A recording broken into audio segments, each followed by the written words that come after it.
This is From the Ground Up, and I'm Lindsay Smith, and I'm here today with Tyler Lombardo from CrossCountry Mortgage.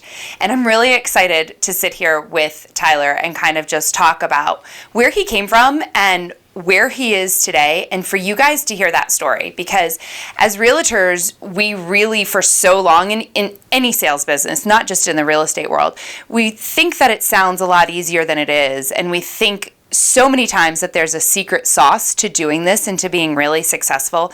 And in the years that I've known Tyler and the years that we've been working together, the one thing that I have learned is there's no secret sauce to doing this, but there sure is a whole lot of hard work. And that hard work can be a lot of fun. Yeah, but it also can be very daunting. And also, too, there's a lot of rejection in our industry. So a lot of times you can get frustrated and then, get paralyzed to continue to doing that work and things of that sort. So, yeah, kind of both ends. Get to meet great people like you. Thanks. And then you also get rejected a lot, too, which hurts your feelings. No, never feels great, does it? No, not at all. Not in the least. Not in the least. But you really did start. I love the story that when you and I first sat down and we kind of talked about who we were and where we came from and why we decided to be salespeople, because we are realtors, lending officers, that's what we are. We're salespeople, and more people are in the sales business than they even realize in life. Yep. And so I love the story. How did you get to where you are? You started in Detroit. Yep. Nope, for sure. I grew up right outside Detroit, about 15 minutes on the east side. And then I got to go play Division I football at Central Michigan University. So I played as a true freshman, started the majority of my career, so I thought I was going pro like every young football player does, all right? Of course you did. Towards the end of my career, blew my knee out twice. First 30 seconds of the opening kickoff of a bowl game, that sucked. All my friends and family came to, and then I got carted off or whatever, happened. So anyway, so I knew my dream of being a professional football player was done. And then one of my professors that I looked up to, Ken Cherry, I'll remember this guy's name until the day I die. I walked up to him, I said, "Hey man, what's some good advice for somebody that needs a job?" And he literally goes, "Call the richest person you know and ask for a job." You might as well just start right at the top. Right, exactly. The 5 people you surround yourself with are who influences your life. And he was just go right to that top. Just go right to the top. Don't even bother about the other 4. Yeah, so I remember this. I was literally sitting in my apartment, sitting on my bed, everything packed, everything, the U-Haul and all that stuff. And I was like, who is the richest person I know? Mm-hmm. And then me, my family, and we're close, but we're not that close. We just kind of see each other once a year, and we always have a Christmas party, all right? So I remember my uncle always showed up in a Porsche. He always had Chuck Taylors on, he was the cool funkle, you know what I mean, and all that stuff. So I was like, do you know what? He's got a Porsche. He's got to be rich, right? You know what I mean? That makes sense. Yeah, I'm 21. I think if you're driving a Porsche, you've got some money behind you. Sure, right? Sure. So I call him up, and I'm like, "Hey, Uncle Rick, it's your nephew Tyler. How you doing?" He goes, "I'm doing good, man." And I was like, "Well, hey, this professor told me to call the richest person I know and ask for a job, and I think that's you." And he was like, "That's the best advice ever. Oh my God, you should go and shake that guy's hand, thank him." And I was like, well, what do you do? And he was like, "Oh, I'm in the mortgage industry." And I go, "What's a mortgage?" And he goes, "When you can't buy a house in cash, you got to get it financed, and it's called a mortgage, dummy." He always calls me a dummy. Well, I'm kind of a knucklehead. Mm-hmm. So I was like, "Well, how much money can you make in this industry?" And he told me, and he's at a very, very high level. Yeah, he is. All right. So when he told me, coming where I grew up, typically doing something illegal when you're making that much money. So I go, no shade thrown at Detroit. Yeah, no, okay. nothing at all. Nothing at all. Well, love me some Detroit. But then I go, well, and then I remember I whispered, I go, "Hey man, is this legal?" He goes, "Yeah, it's backed by the government, you idiot." He was like, "What are you talking about?" And I was like, "All right, well, can I go shadow you?" Because in college, that's the term that everybody uses. Go shadow somebody or get an internship or whatever. So I was like, "Can I shadow you?" And he was like, "You want to do what to me?" And I was like, "No, can I just follow you around and see if I like it?" Yeah. And he was like, "Yeah." I was like, "Are you still in Detroit?" He goes, "No, dude, I moved to Charlotte 5 years ago." And I was like, "Oh, okay." I was like, "Well, can I come down there, for a week or two, follow you around and see what's good?" And he was like, "Yeah, well, when do you want to go?" I was like, "Well, my mom, she's not going to let me live in that house without a job, so I guess this weekend." He goes, "Let me go ask my wife, hold on." So he goes, "I'll call you back in 20 minutes. Got a phone call 20 minutes later. He said, "Yep, come on down next weekend. We got a spare room set up for you. Don't worry about it." And then I drove 13 hours to Charlotte, North Carolina with a garbage bag full of clothes and my beat up old Durango that I had, and never left. My mom's still upset about it. I think that's the car that you actually showed up to our first meeting in. Was that the red one? No, that was the 2011 red Impala that I had. That's right. Yeah, I was hot dogging on the streets when it was raining one day, and I smashed into a tree, the Durango, and then I got that one. And look at where you are today. Yeah. Okay. Humble beginnings, baby. Humble beginnings, 100%. But right, that's the whole thing. And then, how did the first weekend go with your uncle? And what did you do? Yeah, so basically, I just dialed for him. You know, he literally showed up, put me down in this chair, gave me a little headset, and he has a couple other businesses as well too. Yep. So he was like, "I'm gonna start you here. Okay. If you can sell this product, you can go and sell in the mortgage industry or sell anything." I was like, "All right, cool." So he sat me down at a cubicle, gave me a list of people to call, and he goes, "Dial." And I remember I was about to dial. I go, "Wait, what do I say?" Like that.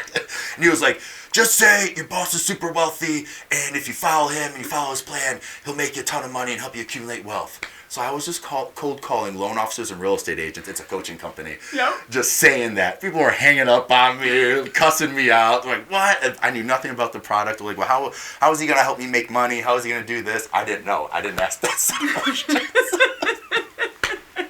So that's why when you go into a list of calls, that's why you should know what you are going to say and be an expert of your product. Okay. But being thrown in like that and just being told to sit down and call those people, do you think that helped you a little bit, like, get over your fear of contacting people? I mean, I will tell you, my heart was fluttering. I had butterflies and all that stuff because you see everybody's profile picture. They're all in suits and they all look important and all that stuff. Yeah, so then, I mean, calling people, you definitely get butterflies. I still get butterflies sometimes, even when I call people and things of that sort. You know, I don't think that feeling ever goes away. You just got to be able to push through it and have the mental self-discipline to make the phone call. And a lot of times what I do is I know what my average commission is on every single deal, and if I do get nervous to call that big person, that whale or whatever, I go, "All right, buddy, it's X amount of dollars that you're going to lose if you don't make this phone call."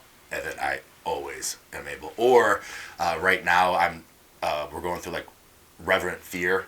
And what that was told to me is somebody that you respectfully fear and you want to do well for. You know what I mean? So I have a couple people on my reverent fear list that I'm like, oh, if I don't make this phone call, I'll be letting those people down. So then that helps me also get over the phone calls. Or the call relevancy. That's a huge way to look at things. Yeah. Money and letting people down. The disappointment. That will light a fire underneath your butt, for sure. That's crazy. All right, so you sat for the weekend, and you just called through this list of people. You didn't know who you were calling, why you were really even calling. You didn't even know what the heck you were selling. You were just literally picking up the phone and dialing. Worst training ever, all right? I don't know. I'm going to disagree with you. I think that might have been the best training ever because you had to figure it out. Yeah, it's like teaching your kid how to swim. You know, there's multiple ways to do it, but what's the best way? Throw them in and tell them to swim. And let them figure it out for themselves. That is like the epitome of sink or swim. Yeah, 100%. Yeah, exactly. So I hated that job because I felt like a telemarketer. So I was like, listen, I came here to be a mortgage loan officer. Like, how much do I have to sell in order to move on? He goes, sell 55 units. And I sold exactly 55 units by December 31st. And I was out of there, so I only worked there for a year. I was going to say, and how long was that? So one year you did that, you sold 55 units. Yeah, 55 units of the coaching company thing. And then I moved up, and I was an assistant to my now branch manager, who she always was. And I was basically, I have a term that I call, but I told you I wouldn't cuss on here, but basically I was her office punk. All right? Whatever she needed me to do, I would go do it. And at that time, she was really into, she had a Zillow account with a real estate agent. So I had to go and scrub the Zillow list. Sure. But that's how I learned how to take loan applications, how to overcome objections with clients. And also, too, because a lot of times Zillow leads, well, at least in my opinion, a lot of the time, they're really, really rough files. So I had to go and figure out these deals. So that's also how I learned guidelines as well, too. Yeah. So while I was doing that, I was trying to take my mortgage test, but I'm a good old knucklehead from Detroit, 1.9 GPA grade point average coming out of high school. So tests are really hard for me, all right? So it took me a whole entire year to pass that sucker. Finally got it. Then I was able to hit the streets and start rocking and rolling. And then I called on the company that you were working at the time. And you were one of the people that agreed to have a meeting with me.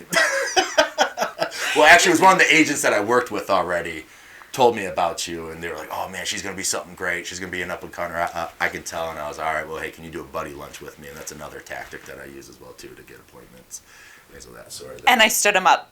Did you? The first one, I stood you up because we were supposed to do a buddy lunch, remember? Oh, and I canceled on you because I ended up having a buyer. Exactly, and so then just you and I went out for coffee afterwards because I canceled the first time. Mm-hmm. And I remember thinking to myself, I don't know if this is going to work. Like, he's loud, like... Yep. I'm probably not like the typical sales guy. No. I can barely speak English, you know what I mean? I know. And I think I learned one of the most important things from that. I actually think I learned two really important things from you. The persistency that you had with just meeting with me, even if it didn't amount to anything, it was just the conversation and to see where that went.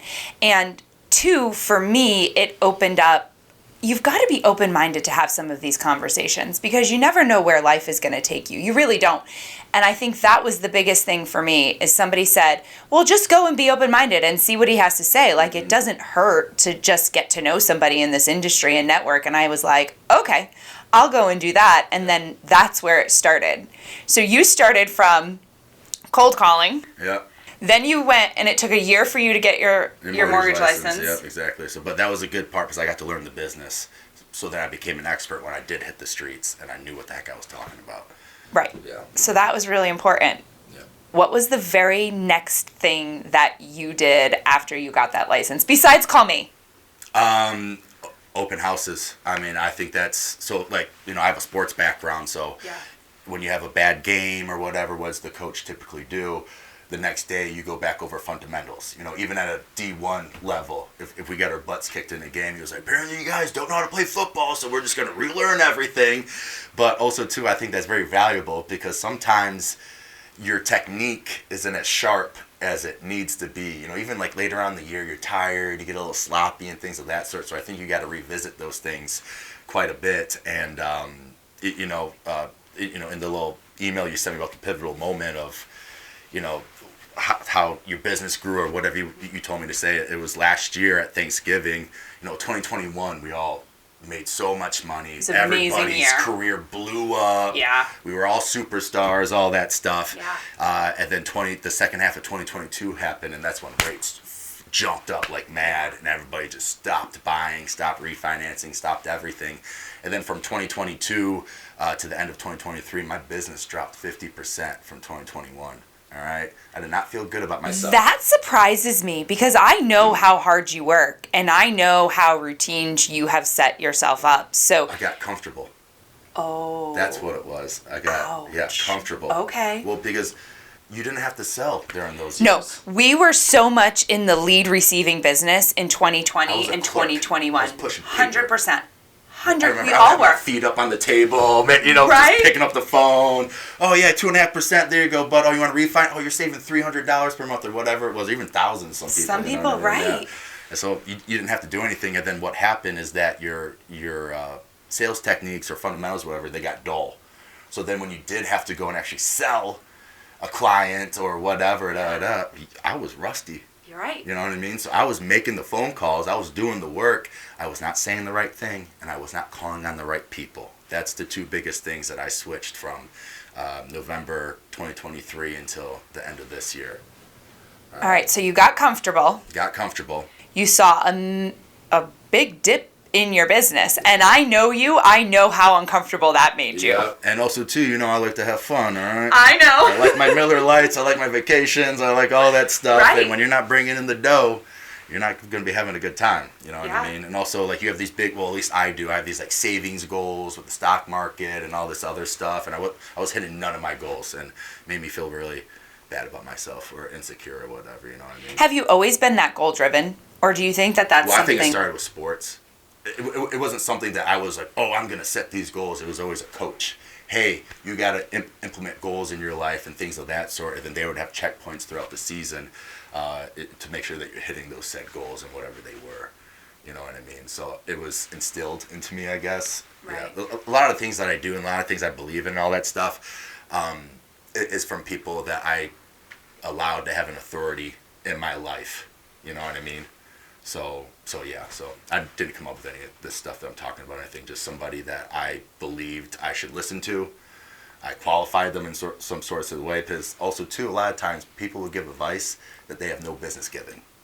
So you got to watch who you take advice from. Yes, 100%. All right. At all. Yeah. So you got to qualify the people you're taking advice from, and then listen to them, and then implement the things that you're trying to implement towards your goals. What is the one biggest thing that you feel like qualifies somebody to give you advice?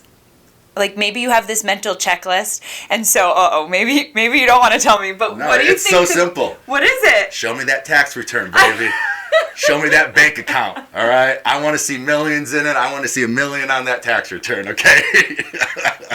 If you make that Then much you're money, qualified. then you're qualified. All right. What about in sports? I mean, obviously they weren't. Was it a winning record, or was it? Well, I think it was just the starters. You know what I mean? Like when I played ball, there's a guy named Tyler that I really looked up to. I would hang around him, ask him a ton of questions. There was a Paris, Carl. There was a bunch of older guys, that I really, really looked up to. We called ourselves the Rude Boys, RBs, the Rude Boys, because I was a running back. So that was our little name. Yeah, so I think in sports, they were the starters, they were the top players, they were the seniors, and that qualified them to provide advice to the younger people. You know what I mean? Yeah. Yeah. I love that you have so much. You still remember all of these people. And I think that is, sometimes we forget who brings us to where we are or who coached us to where we are. And you remember these people and so much about them. Well, it was pivotal moments in my life, you know what I mean? Because like another gentleman, my freshman high school coach, I remember one day at practice, he was like, "Hey man, I think you'd go D1. Never thought, I just enjoyed playing football. That's all it was." And I was like, "You serious?" He was like, "Yeah, I think you can go to the next level if you work really hard, and if you keep having years like this, yeah, then it happened." You know what I mean? So sometimes somebody just telling somebody or dropping a dream in their head or whatever you want to call it can inspire somebody, that they weren't even really thinking of that. Seeing something in you that you didn't see in yourself. 100%. There you go. Yep, exactly. So that's why if I see somebody like a youngster in the office or whatever, I'll try to say something nice, you know what I mean? I always try to be hard on the people, you know what I mean? But then I'll, give them a little gratitude or words of affirmation or whatever. I like how you say youngster, like you're so old. I feel like it, man. I know. The sales business will age you fast sometimes, right? You gotta have some fun with it. Yeah, exactly. You gotta have some fun with 100%. it. So you got another coach at the end of 2023, did you not? Yeah, well, also, too, the coaches, they're going through the same crap that you are. Yeah. You know what I mean? So I feel like those years, people were, the bigger you are, the harder you fall. So I had a bad dip in my business. Those guys were losing loans, staff people, all that stuff. They were going through a lot more stuff than what I was, and I could see it. So not saying that the coaching wasn't right, but I don't think they were mentally prepared, because all the stuff they were doing wasn't working. Yeah. You know what I mean? And then for them to portray it on us, maybe they didn't believe it. I don't know. It was just those couple of years was a little weird. But yeah, this year, so the guy named Aaron Denton, so I get coached by the core training. Sure. All right. And every 6 months we have a new coach. So you get to switch it up, and everybody's got different styles. That's what I like the best, because you learn different things from different people. So with this guy named Aaron Denton, he's funny, life of the party, always got a big goofy smile. He's like 6'5", big old guy, great salesman, all right? Okay. But he's also known not being that organized and all that stuff, but he just somehow makes it work. Because we're always so organized, and realtors are never free spirits. Right. Entrepreneurs are never free spirits. I think you have to be a free spirit in order to get you where you 100%. are in the sales business or being an entrepreneur. I think you have to be that. You got to be. And then if you're not good at something, you got to do enough business to where you're able to hire somebody to take over the stuff that you're not good at, that they are good at. And he has an amazing team. That's what I learned. So they take care of everything for him. But he was like, "Well, it looks like you're doing the work. Well, why aren't you getting the big results?" So there's some things that are happening. One, you're lying on this form to me. I said, "No, I don't lie." Ouch. That's what it is. He goes, "Or you're not saying the right thing, or you're not talking to the right people." So then I found out that I wasn't saying the right thing, and I was not talking to qualified people. So that's what the big pivotal moment was last year in like the first couple of weeks of that coaching session that we found out. So basically what he would have me do is take very detailed notes of conversations and then write what I said, and then we would go through it, and then he'd be like, oh my God, there was a huge pain point with that realtor or that client right there, and you totally skipped over it. Why did you not touch base on that? And I was like, oh, I thought their pain point was that. And also my listening skills weren't that good either, apparently. So now when I take a phone call, like I'm always like hunched over and like really trying to listen to what they say, because sometimes what they're saying isn't really what the pain point is.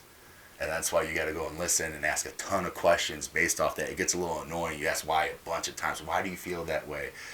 Or whatever, you know what I mean? And then the actual pain point or the objection you're trying to get over is something totally different than what that surface thing was, what they told you. Mm-hmm. So now I'm like, all right, so now I know. So he calls it's dancing versus boxing. Dancing, it's fun, it's all that stuff. Boxing is very technical, and all that stuff. And you got to be strategic and things of that. So when you're on the phone conversations, dancing versus boxing. All right. And now I'm boxing on phone conversations and things of that sort. And then the qualifying piece is all the realtors and all the people I was calling for at one point, 2021. Yeah, they were rock stars. They were bringing in business. They were doing all that stuff. But then they were like me. They had a huge drop in their business, but I was still calling on them, expecting to get the same results that I was getting like I was a few years ago. So then I had to go and reevaluate the list, keep the people that were sending me business and things of that sort and build deeper relationships with them. But then also, too, I had to top grade a lot of people. And then that's when me calling on the big agents started happening this year, and that was a big part of my business growing. I'm 54% higher in volume than I was last year, but it's because I'm calling big people who can refer me consistently, who can refer me good deals, good business, large purchase prices, large loan amounts, things of that sort. I'm doing the same amount of volume that I did in 2021, but with less units, and that's awesome. That's great. It's less work. I mean, if you can do less work and make the same money and do a little bit more work and make more money, like, why not do that? 100%. Yeah. So I think in sales, a lot of times people are like, just make the phone calls, make the phone calls. Somebody will say yes. Yeah, I think that's a good exercise to get yourself over that call reluctancy or rejection or whatever. But then once you learn, what to say and how to box, then you got to start calling on the big people. And I had butterflies. I remember on one of the phone calls, I was shaking. I was like, why are you shaking?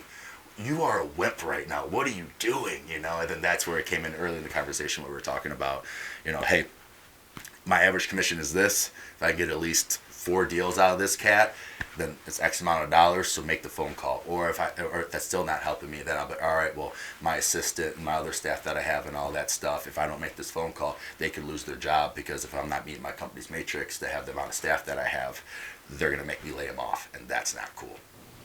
Somebody said that to me this year. They said that, you're allowing somebody else to affect your family. Mm-hmm. And I was like, oh. Yep. And so you've got kind of the reverse. You're like, if I don't hit this, I'm affecting somebody else's family. 100%. And I promised these people a job and a salary and an income that they rely on with their families. So if I can't make a phone call, that's me being selfish, and that ain't cool. And I'm not going to be that type of person to go and promise somebody something and not deliver on it. I've never been that type of cat, you know what I mean? Wouldn't it be amazing if everybody who had their own business, who had to create this, if we looked at it in that way? If we are not hitting our numbers, how does that affect our family? How does that affect our families out there? And whatever your family dynamic looks like, whether that, that's a wild way to look at something. It's a very unselfish way to look at something too. For sure, yeah. Well, you got to play for somebody else. You know what I mean? Because if you play for yourself, you're not going to push yourself as much as if you're playing for a team or a coach or a championship or something along those lines. So you got to kind of figure out what's really important to you and what's something when you do set that commitment that you're going to actually act on it. I love that. And not negotiate with yourself to, talk yourself out of making the phone calls and all that stuff. That's wild you say that. I think we could talk ourselves out of just about anything, and then to talk ourselves into something is so hard. It's so hard, but once you go and you get some accomplishment out of it, like calling the big real estate agents, and then after a while they're finally meet with you, then it was a good meeting, then you get a deal from them, and you're like, oh, this works. Okay. It's not as scary now, and then you can make the phone calls and all that stuff. Because at the end of the day, they're a big producing person or, very wealthy client or whatever, but they're still human. They still bleed the color red. They still go through the same stuff that you do. Just call them. Just call them. Yeah, exactly. So I love it. So up 54% this year. Yep, love it. Back to 2021. Of course. I had this running joke for the longest time. Oh, only if I could have died in 2021. You know what I mean? Because that was the highlight of my life, unfortunately. doing all that business. That's not even true. You got so much. I'm a workaholic, all right? If I I'm know. doing good at work, my life is good, all right? I hear you on that. I get that. Yeah. Are you going to change anything for 2025? Yes, I am. My outbound phone calls. I'm going to have a consistent, because obviously I know what I'm saying now. I know calling on the right people helps. And I want to keep this rhythm that I got right now, going, so I can hit even bigger goals that I have. So I'm gonna live and die by my calendar. I did not do that this year. Really? That surprises me. Yep. I really thought, like, out of anybody, I definitely learned my routine in my sales business from you. So that kind of surprises me that you don't live or die by your calendar. Maybe you just live and die by the activity you need to do for the day. That's what I did. Yes, and that's prospecting. All right, so I made sure I always made my phone calls, always called my list, and things of that sort. But I need to up my prospecting hours. Like, I want to try to prospect for about 4 to 6 hours every single day. So I'm restructuring the team. I'm going to live and die by the calendar and things of that sort. So I'm just going to go for it, and whatever happens, happens. You know what I mean? 4 to 6 hours a day. Well, that's the money-making activity, isn't it? Yes, and I hear that, and I go, whoa. I mean, and I'm like, I make phone calls, and I'm gonna say a seasoned agent, and those many hours scares me. Like, I'm like, well, it's not even that many hours. The staff handles the paperwork. You know what I mean? So, right, because you've built the right team to support you in that. Yeah, so yeah, like I always talk to the clients and all that stuff. I know you do. But I set it up with the team to collect the paperwork. They pre-approve them. I review everything. Like every day. I think it's at 2:00 or whatever. I'll go through it real fast. We have like sheets of CCIs. I call them cash credit income. So it's like a Reader's Digest version of the loan. Make sure that the product's set right. But anyways, yeah. So they take care of all the admin stuff, all the $10 a work stuff, and then I need to be on the phones. I need to be out on the streets. I need to be talking to people, closing deals, all that stuff. And the reason why I say the 5 to 6 or 4 to 6 is because that's what the 100 million volume producers do. All day, they're just selling. Their team setting up appointments for them. Their team setting up conference calls with them, things of that sort. So if that's what they're doing, that's what I need to be doing. Still being coached. Till the day I die. All right? What are you talking about? I'm a knucklehead, all right? And I also need accountability, too. Because I get complacent or I get tired, and all that other stuff. And then I gave my assistant the go-ahead. If I'm not making my phone calls, if I'm not doing what I'm supposed to be doing, call my coach. Because she's done it twice this year. Wow. I came in hungover after a Sunday fun day, and I did not want to make my phone calls, and I was goofing around.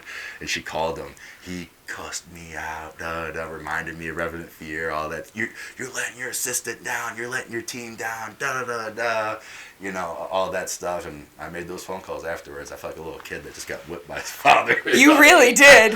You really did in that moment. But you're coachable, which is huge because so many people I meet are not coachable. So many people are like, I can do this, I know what I'm doing, and that's not where you are in life. You're like, I'll take every advice. As long as I've qualified you, I'll take all your advice and appreciate it. Well, I had a pain point.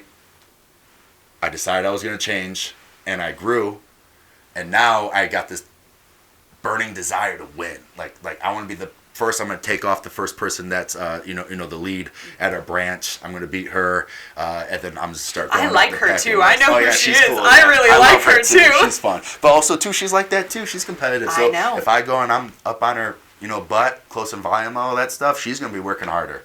And then that's just going to help our branch, help our staff to get bonuses, all that stuff. So it all kind of weaves into, the team. Because, yeah, it's all individual loan officers at the branch, but we are also a team. We got to make sure that we close X amount of units, volume, or we got to cut the extra staff that doesn't come out of our paychecks. You know what I mean? Because my boss, Rick, I do. He's a big profit and loss guy. He really is.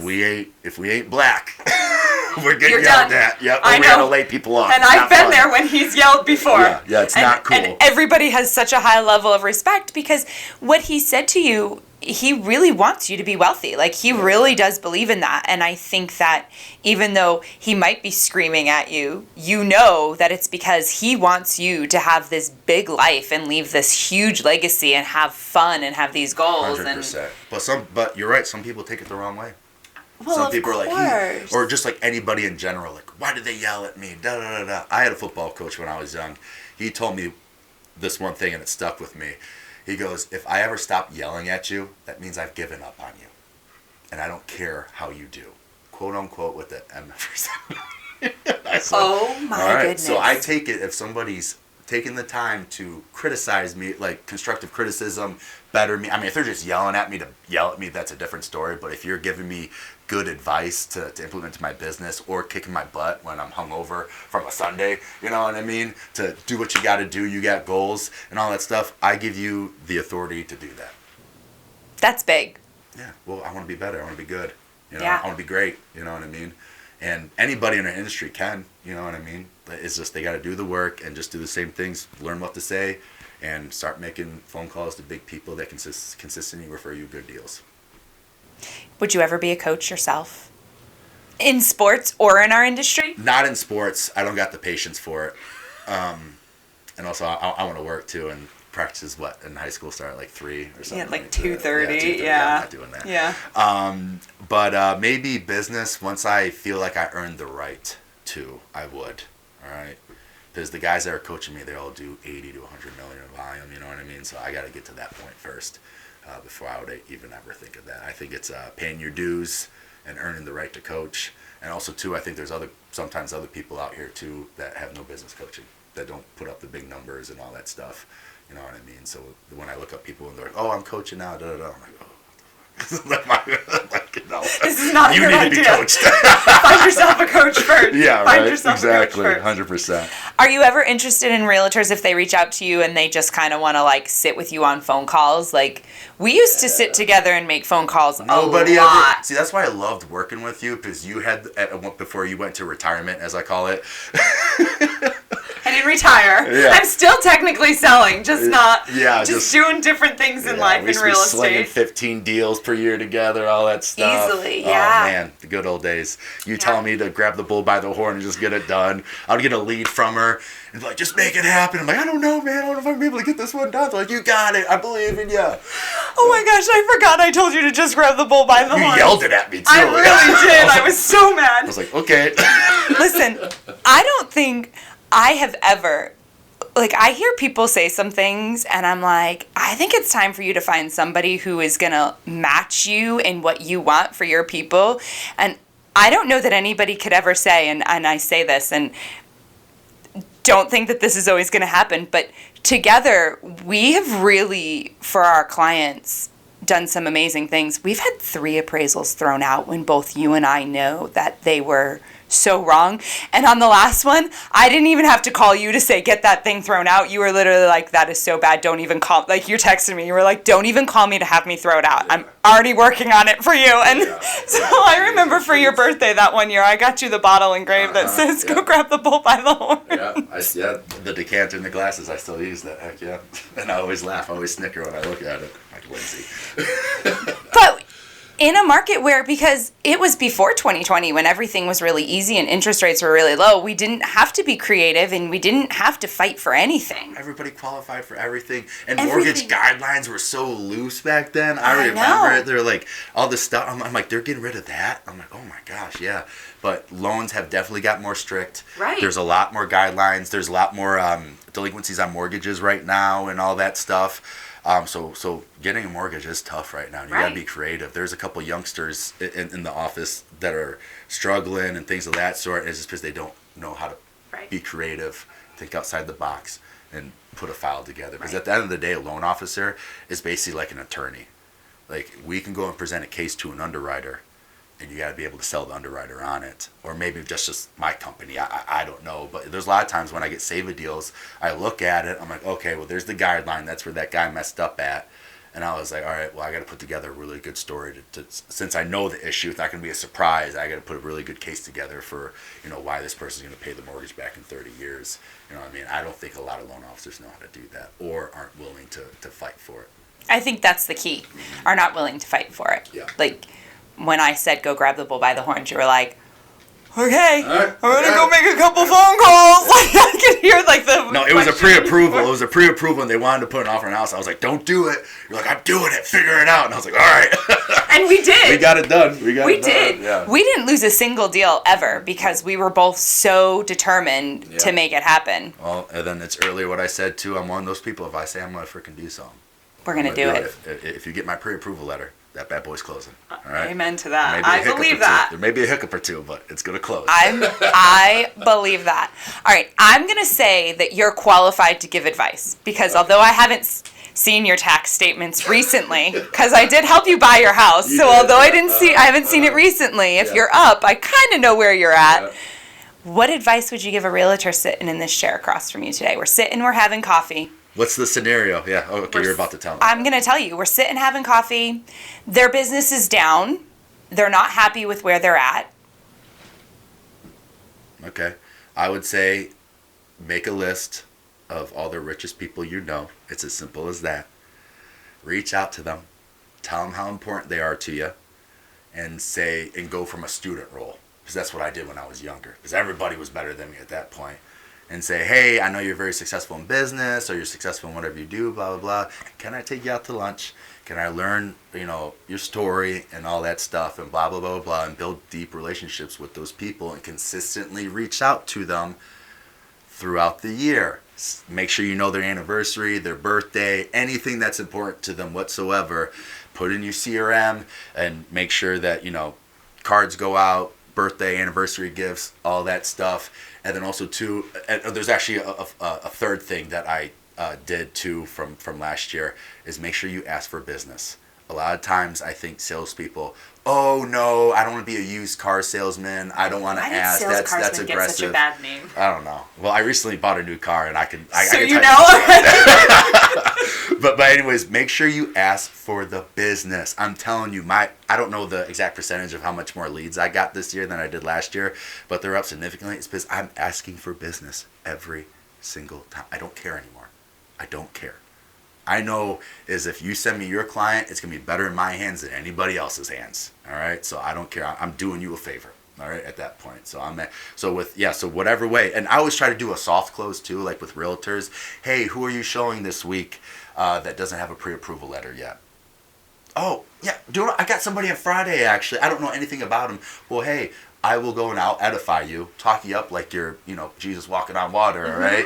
And then I'll be able to let you know if they're qualified or not. And if they are qualified, cool, go show them the house. And if not, I just saved you some time. Exactly. So it's that simple. That simple. Or I'm like, hey, who was really adamant about buying a house like 3-4 months ago? Does anybody come to mind? Off the face of the earth. Yeah, actually, Carol did. Yeah, hold on. Well, hey, do you know what? I got this really cool presentation to get people excited about buying a house. With her permission, do you care if I reach out to her? Yeah, go ahead. Cool. And then I got, my little presentation thing that I do, and I will get Carol back in your car with you to show her some properties. I fully believe that because I saw it happen numerous times. Exactly. So, make a list of all the successful people. And then, hey, can you do me a favor? I appreciate this lunch meeting and all that stuff, but can I count on you for at least one deal this year? How do you say no to that? Right, exactly. Can you do me a favor? And they're going to say yes. You just bought them lunch. You just had this great meeting. You fluffed them up. You know what I mean? And they're going to help you out. And then I'll go even a step further. Well, hey, I really love this conversation. Who's somebody that you know that's similar to you that I need to know? Hey, can you make an introduction to us?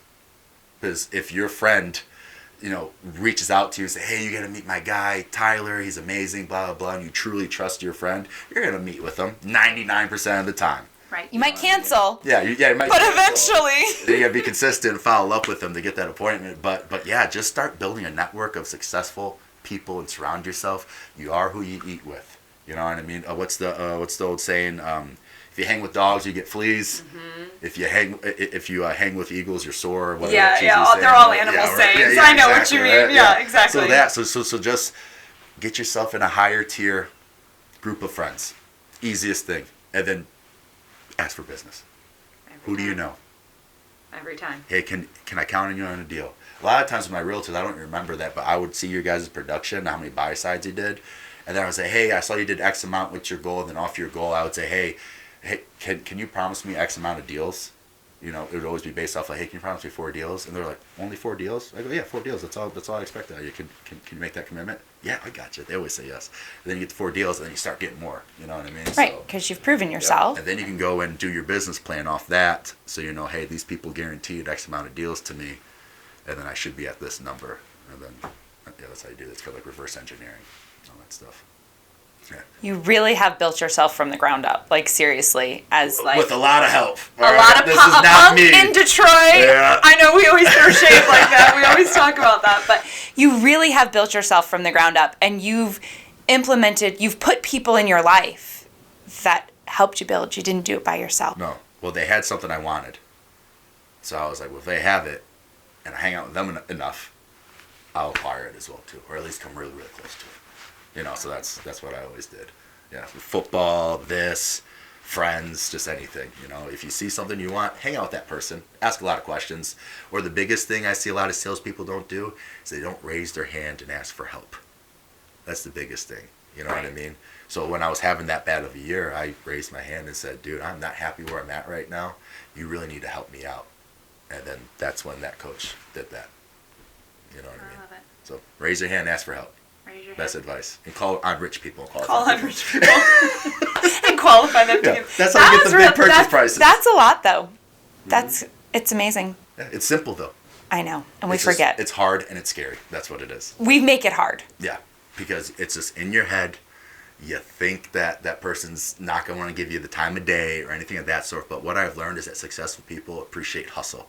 Because at one point, they had to hustle. They did. So if you keep consistently calling on them, don't be annoying. You know what I mean? Send a gift or two. Yep. Handwritten thank you cards. You know, do stuff out of the box, all that stuff. They're going to pick up the phone and they're going to give you a shot. Great example of that was calling on a big agent. Called on her for 8 months. She stood me up on an appointment. Wasn't me. No, it wasn't you. Every single time, because I would call her from different phone numbers, so she would pick up. Find out it was me, would hang up on me. And then I was like, I was like, you know what? I'm going to call her one more time before I X her off the list. I'll just move on to somebody else. 8 months I've been calling on this chick. And she picked up the phone.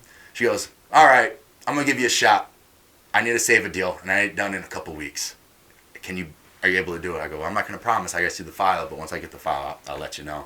And it looks like we're able to do it and get it closed by the end of the month. You know what I mean? So be consistent, be persistent. Big people appreciate hustle. Don't feel bad on it, you know. And then also, too, if somebody is big and you just started, go from a student role. Hey, I want what you have. Can you teach me? Who doesn't love that? You know what I mean? I agree. Yeah, if some youngster came up to me and was like, hey, man, can I take you out for a beer and do this, da-da-da? Yeah, okay, sure. Cool, you got a little bit of my time. Yeah, let's do this. I'll teach you the basics. That's awesome. Yeah. Thank you for sitting here and chatting with me. This has been a lot of fun.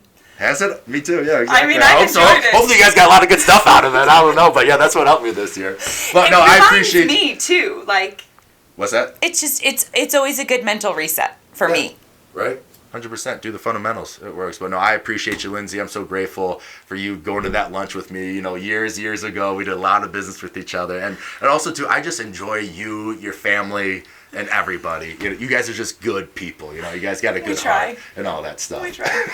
Thanks, Tyler. I appreciate you. No worries. Appreciate you.